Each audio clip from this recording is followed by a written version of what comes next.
आज खुशीसाठी बांगड्यांचं तितलं आणि बांगडा फ्राय बनवणार आहे। आता हे बांगडे स्वच्छ 4-5 पाण्याने धुवून घ्यायचे।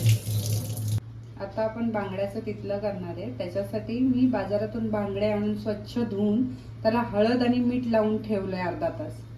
आता त्याच्यासाठी लागणारं साहित्य: थोडा कच्चा कांदा, हिरव्या मिरच्या, लाल तिखट मिरच्या, लसूण, काळी मिरी, धणे, मेथी दाणे, जिरं, मोहरी आणि ओला खोबरं, हळद, मीठ।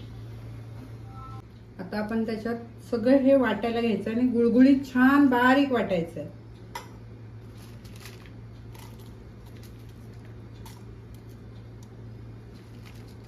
आता त्याच्यात हळद घालायची 1 चमचा। आता हे छान वाटून घ्यायचं। आता गॅस लावून घेऊया। थोडंसं तेल टाकायचं आहे, जास्त नाही। त्याच्यात कांदा घालायचा आहे।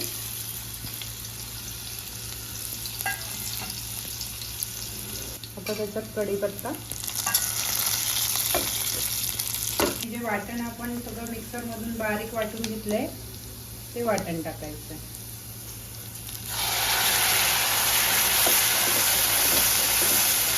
सगळं ह्याच्यात पाणी घातलंय थोडं आणि आता त्याच्यात मीठ घालायचंय।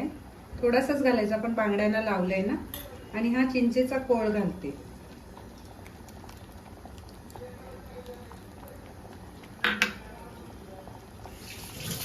आणि हे उकळलं। आता ह्याच्यात आपण बांगडे सोडूया। थोडंसं जाडच ठेवायचं आहे, पातळ नाही रस्सा करायचा आहे, म्हणून हे तितलं बोलतात त्याला बांगड्याचं। आता ह्याच्यात बांगडा आपण धुवून स्वच्छ हळद आणि मीठ लावून ठेवलेलं बांगडे सोडायचे त्याच्यात। जास्त ढवळायचं नाहीये, नाहीतर मग बांगडे विरघळतात। आता ह्या 3-4 मिरच्या हिरव्यावरून टाकायच्या। तर हे 5-10 मिनिटं मस्त उकळवायचंय बारीक गॅसवर, की आपलं बांगड्याचं तितलं रेडी। अशा प्रकारे बांगड्याचं तितलं आपलं रेडी झालंय।